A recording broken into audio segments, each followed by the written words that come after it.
വിവോയുടെ Vivo V29 Lite എന്ന പുതിയൊരു smart phone ഇപ്പോൾ ലോഞ്ച് ചെയ്തിട്ടുണ്ട്. ഈ ഒരു വീഡിയോയിൽ നമ്മൾ നോക്കാൻ പോകുന്നത് Vivo V29 Lite എന്ന സ്മാർട്ട് ഫോണിനെ പറ്റിയിട്ടാണ്. ആദ്യം നമ്മൾ ഫീച്ചേഴ്സും കാര്യങ്ങളൊക്കെ നോക്കുകയാണെന്നുണ്ടെങ്കിൽ Vivo V29 Liteൽ 6.78 ഇഞ്ചിൻ്റെ ഫുൾ HD+ ഡിസ്പ്ലേ കൊടുത്തിട്ടുണ്ട്. amoled ഡിസ്പ്ലേക്കാണ് ഇതിൽ വരുന്നത്. എടുത്തു പറയേണ്ട ഒരു കാര്യം, ഇതിൽ കർവ്ഡ് ആയിട്ടുള്ള ഡിസ്പ്ലേ വരുന്നുണ്ട്. അപ്പം അത് ഇൻട്രസ്റ്റിംഗ് ആയിട്ടുള്ള ഒരു കാര്യമാണ്. പിന്നെ 120 Hz റിഫ്രഷ് റേറ്റ് സപ്പോർട്ട് ചെയ്യുന്നുണ്ട്. 300 Hz ടച്ച് സാമ്പിളിംഗ് റേറ്റും ഇതിൽ വരുന്നുണ്ട്. പഞ്ചോൾ ഡിസൈൻ ഈ ഫോണിൽ കൊടുത്തിട്ടുണ്ട്. പഞ്ചോൾ വരുന്നത് ടോപ്പ് സെൻറ്റർ ഭാഗത്തായിട്ടാണ്. 20:9 എന്നുള്ള ആസ്പെക്ട് റേഷ്യോയിലാണ് ഈ ഒരു സ്മാർട്ട് ഫോൺ വരുന്നത്. അതുമാത്രമല്ല ഈ ഫോണിൽ 2160 Hz PWM ഡിമ്മിങ് എന്നുള്ള ഫീച്ചറും വരുന്നുണ്ട്. അത് നല്ലൊരു കാര്യം തന്നെയാണ്. അതുപോലെ തന്നെ പീക്ക് ബ്രൈറ്റ്നസ് 1300 നിറ്റ്സ് വരെയും എത്തുന്നുണ്ട്. അപ്പോൾ ഡിസ്പ്ലേ ഫീച്ചേഴ്സ് നമ്മൾ മൊത്തത്തിൽ നോക്കുകയാണെന്നുണ്ടെങ്കിൽ മൊത്തത്തിൽ അത്യാവശ്യം നല്ല ഡിസ്പ്ലേ ഫീച്ചേഴ്സും കാര്യങ്ങളൊക്കെ ഇതിൽ കൊടുത്തിട്ടുണ്ട്. എടുത്തു പറയേണ്ട കാര്യങ്ങൾ കർവ്ഡ് ആയിട്ടുള്ള ഡിസ്പ്ലേയും അതുപോലെ തന്നെ മികച്ചൊരു PWM ഡിമ്മിങ് എന്നുള്ള ഫീച്ചറൊക്കെ ഇതിൽ വരുന്നുണ്ട്. ബാക്കി ഡിസ്പ്ലേ ഫീച്ചേഴ്സും വളരെ നല്ല ഫീച്ചേഴ്സ് തന്നെയാണ്. In display finger print sensor ഈ ഫോണിൽ കൊടുത്തിട്ടുണ്ട്. ഫോണിൻ്റെ വെയിറ്റ് വരുന്നത് ഏകദേശം 177 ഗ്രാമാണ്.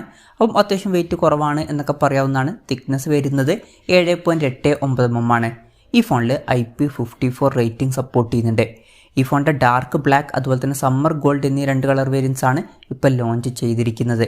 ഇനി പ്രോസസ്സറിൻ്റെ കാര്യത്തിലോട്ട് വരികയാണെന്നുണ്ടെങ്കിൽ സ്നാപ്ഡ്രാഗൺ 695 എന്നുള്ള പ്രോസസ്സർ ഈ ഫോണിൽ കൊടുത്തിട്ടുണ്ട്. ഈ ഒരു ഫോൺ ഏകദേശം 32,000 രൂപ പ്രൈസ് റേഞ്ചിലാണ് വരുന്നത്.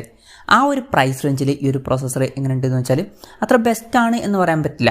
ഈ ഒരു പ്രൈസ് റേഞ്ചിലൊക്കെ ഇപ്പം ബെറ്റർ ആയിട്ടുള്ള പ്രോസസ്സറുമായിട്ട് വരുന്ന ഫോണുകളൊക്കെ വരുന്നുണ്ട്. എന്നാലും ഈ ഒരു പ്രൈസ് റേഞ്ചിൽ വലിയ തരക്കേടില്ലാത്തൊരു പ്രോസസ്സറാണ് എന്ന് പറയാം. പ്രത്യേകിച്ച് ഇത് കർവ്ഡ് ആയിട്ടുള്ള ഡിസ്പ്ലേയുമായിട്ട് വരുന്ന ഒരു ഫോണാണ് എന്നുള്ള കാര്യം കൺസിഡർ ചെയ്യുമ്പം ഇതിൽ 5G സപ്പോർട്ടും കാര്യങ്ങളൊക്കെ വരുന്നുണ്ട്. ഈ ഫോണിൽ 8 GB റാം എടുത്തിട്ടുണ്ട്. അതുപോലെ തന്നെ 128 GB ഇൻറ്റേർണലും വരുന്നുണ്ട്. ഇത് കൂടാതെ എക്സ്റ്റെൻഡഡ് റാം 3.0 എന്നുള്ള ഫീച്ചറും ഇതിൽ വരുന്നുണ്ട്. അതായത് എക്സ്ട്രാ റാം വേണ്ട സമയത്ത് ഇൻറ്റേർണൽ മെമ്മറിയിൽ നിന്ന് കുറച്ച് മെമ്മറി എടുത്തിട്ട് അത് റാമായിട്ട് യൂസ് ചെയ്യും. അങ്ങനെ 8 GB റാം വരെ എക്സ്ട്രാ ലഭിക്കുന്നതായിരിക്കും. LPDDR4Xൻ്റെ റാമാണ് ഇതിൽ ഉപയോഗിച്ചിരിക്കുന്നത്. UFS 2.2 സ്റ്റോറേജ് ടൈപ്പും വരുന്നുണ്ട്. ആൻഡ്രോയിഡ് 13 ബേസ് ആയിട്ടുള്ള ഫൺ ടച്ച് OS സോഫ്റ്റ്വെയർ ആണ് ഈ ഫോണിൽ വരുന്നത്. ഇതിൽ 2 കൊല്ലത്തെ OS അപ്ഡേറ്റും അതുപോലെ തന്നെ 3 കൊല്ലത്തെ സെക്യൂരിറ്റി അപ്ഡേറ്റ്സും കാര്യങ്ങളൊക്കെ ലഭിക്കുന്നതായിരിക്കും. ഇനി ക്യാമറയുടെ കാര്യത്തിലോട്ട് വരികയാണെന്നുണ്ടെങ്കിൽ ഫോണിൻ്റെ പിന്നിൽ ട്രിപ്പിൾ ക്യാമറ സെറ്റപ്പ് കൊടുത്തിട്ടുണ്ട്. 64 മെഗാ പിക്സലിൻ്റെ f1.79 അപ്പേഴ്സിൽ വരുന്ന മെയിൻ ക്യാമറ സെൻസറാണ് ഈ ഫോണിൽ വരുന്നത്. ഇതിൽ OS എന്നുള്ള ഫീച്ചർ സപ്പോർട്ട് ചെയ്യുന്നുണ്ട്. അത് നല്ലൊരു കാര്യം തന്നെയാണ്. പിന്നെ 2 മെഗാ പിക്സലിൻ്റെ f2.4 അപ്പേഴ്സിൽ വരുന്ന ഡെപ്ത് സെൻസറും 2 മെഗാ പിക്സലിൻ്റെ f2.4 അപ്പേഴ്സിൽ വരുന്ന മാക്രോ ലെൻസും ഈ ഫോണിൽ വരുന്നുണ്ട്. ഇപ്പോൾ മെയിൻ ക്യാമറ സെൻസറിൽ OS എന്നുള്ള ഫീച്ചറൊക്കെ വരുന്നുണ്ടെങ്കിലും ശ്രദ്ധിക്കേണ്ട ഒരു കാര്യം, ഫോണിൻ്റെ ബാക്കിൽ അൾട്രാ വൈഡ് ആംഗിൾ ലെൻസ് വരുന്നില്ല. ഈ ഒരു പ്രൈസ് റേഞ്ചിലൊക്കെ വരുന്ന ഒരു ഫോണിൽ നമ്മൾ ക്യാമറയിൽ ultra wide angle lens expect ചെയ്യുന്നുണ്ട്. പക്ഷേ ഈ ഫോണിൽ അത് മിസ്സിംഗ് ആണ്. അപ്പം അത് കുറച്ച് നിരാശപ്പെടുത്തി എന്നാണ് എനിക്ക് തോന്നിയിട്ടുള്ളത്. സെൽഫി ക്യാമറയുടെ കാര്യം പറയുകയാണെന്നുണ്ടെങ്കിൽ ഫ്രണ്ടിൽ 16 മെഗാ പിക്സലിൽ സെൽഫി ക്യാമറ കൊടുത്തിട്ടുണ്ട്. ഇനി ബാറ്ററിയുടെ കാര്യത്തിലോട്ട് വരികയാണെന്നുണ്ടെങ്കിൽ 5000 mAh ബാറ്ററി ഇതിൽ വരുന്നുണ്ട്. 44 വാട്ടിൻ്റെ ഫാസ്റ്റ് ചാർജ് സപ്പോർട്ട് ചെയ്യുന്നുണ്ട്. തിരക്കേടില്ലാത്തൊരു ചാർജിങ് സ്പീഡാണ്. Type C ചാർജിംഗ് പോർട്ടും ഇതിൽ കൊടുത്തിട്ടുണ്ട്. അപ്പോൾ തിരക്കേടില്ലാത്തൊരു ബാറ്ററി സെറ്റപ്പും ഈ ഫോണിൽ വരുന്നുണ്ട്. അപ്പം ഇതൊക്കെയാണ് ഫീച്ചേഴ്സിനെ പറ്റി പറയാനുള്ള കാര്യങ്ങൾ. പിന്നെ ഈ ഒരു സ്മാർട്ട് ഫോൺ ഇപ്പം ഇന്ത്യൻ മാർക്കറ്റിൽ ലോഞ്ച് ചെയ്തിട്ടില്ല. ഇപ്പം ചെക്ക് റിപ്പബ്ലിക് പോലുള്ള രാജ്യങ്ങളിലൊക്കെയാണ് ഈ ഫോൺ ലോഞ്ച് ചെയ്തിരിക്കുന്നത്. ചെക്ക് റിപ്പബ്ലിക്കിൽ ഈ ഫോൺ ലോഞ്ച് ചെയ്തിരിക്കുന്നത് 32,000 രൂപ പ്രൈസ് റേഞ്ചിലാണ്. ആ ഒരു പ്രൈസ് റേഞ്ചിൽ ഈ പറഞ്ഞിട്ടുള്ള ഫീച്ചേഴ്സ് എങ്ങനെ ഉണ്ടെന്ന് വെച്ചാൽ, ഇപ്പോൾ ഡിസ്പ്ലേ ഫീച്ചേഴ്സ് അത്യാവശ്യം നല്ല ഡിസ്പ്ലേ ഫീച്ചേഴ്സാണ്. ക്യാമറയുടെ കാര്യത്തിൽ അൾട്രാ വൈഡ് ആംഗിൾ ലെൻസ് വരുന്നില്ല എന്നുള്ളൊരു നെഗറ്റീവ് വരുന്നുണ്ട്. പക്ഷേ ക്യാമറയിൽ OS എന്നുള്ള ഫീച്ചറൊക്കെ സപ്പോർട്ട് ചെയ്യുന്നുണ്ട്. തിരക്കേടില്ലാത്തൊരു ബാറ്ററി സെറ്റപ്പ് കൊടുത്തിട്ടുണ്ട്. പിന്നെ പ്രോസസ്സറിൻ്റെ കാര്യത്തിൽ ഈ ഒരു പ്രൈസ് റേഞ്ചിൽ ബെസ്റ്റ് ആയിട്ടുള്ള പ്രോസസ്സർ വരുന്നുണ്ട് എന്നൊന്നും പറയാൻ പറ്റില്ല. ജസ്റ്റ് ആവറേജ് ആയിട്ടുള്ള ഒരു പ്രോസസ്സർ മാത്രമേ കൊടുത്തിട്ടുള്ളൂ.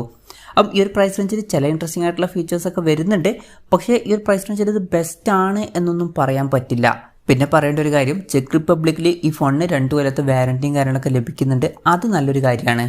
ഇനി ഈ ഒരു സ്മാർട്ട് ഫോൺ ഇന്ത്യൻ മാർക്കറ്റിൽ ലോഞ്ച് ചെയ്യുന്നത് വെച്ചാൽ ഇന്ത്യൻ മാർക്കറ്റിൽ ഈ ഫോൺ ലോഞ്ച് ചെയ്യാൻ ചാൻസ് ഉണ്ട്. പക്ഷേ അതിനെ പറ്റിയിട്ടുള്ള കൺഫർമേഷൻസ് ഒന്നും ഇപ്പം പുറത്ത് വന്നിട്ടില്ല. എന്തായാലും ഇന്ത്യയിലെ ലോഞ്ചിനെ പറ്റിയിട്ടുള്ള കൂടുതൽ കാര്യങ്ങളൊക്കെ അറിയുമ്പം അതിനെ പറ്റിയിട്ടുള്ള വീഡിയോസൊക്കെ നമ്മൾ ചെയ്യുന്നതായിരിക്കും. അതുപോലുള്ള വീഡിയോസൊക്കെ കാണാൻ താല്പര്യമുണ്ടെന്നുണ്ടെങ്കിൽ ഈ ചാനൽ സബ്സ്ക്രൈബ് ചെയ്യാവുന്നതാണ്. എന്തായാലും വിവോയുടെ Vivo V29 Lite എന്ന പുതിയൊരു സ്മാർട്ട് ഫോൺ ഇപ്പോൾ ലോഞ്ച് ചെയ്തിട്ടുണ്ട്. ഈ ഒരു ഫോണിനെ പറ്റിയിട്ടുള്ള നിങ്ങളുടെ അഭിപ്രായം ജസ്റ്റ് ഒന്ന് കമൻറ്റ് ചെയ്യുക.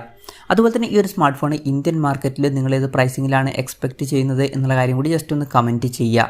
പിന്നെ എനിക്ക് തോന്നിയിട്ടുള്ളൊരു കാര്യം, ഇന്ത്യൻ മാർക്കറ്റിൽ ചിലപ്പം വില കുറച്ചും കൂടി കുറയാൻ ചാൻസ് ഉണ്ട്. ചിലപ്പം ഒരു 30,000 രൂപ പ്രൈസ് റേഞ്ചിൽ അല്ലെങ്കിൽ അതിനേക്കാൾ കുറച്ചും കൂടി കുറഞ്ഞൊരു പ്രൈസ് റേഞ്ചിലായിട്ട് ഈ ഫോൺ ഇന്ത്യൻ മാർക്കറ്റിൽ ലോഞ്ച് ചെയ്തേക്കാം.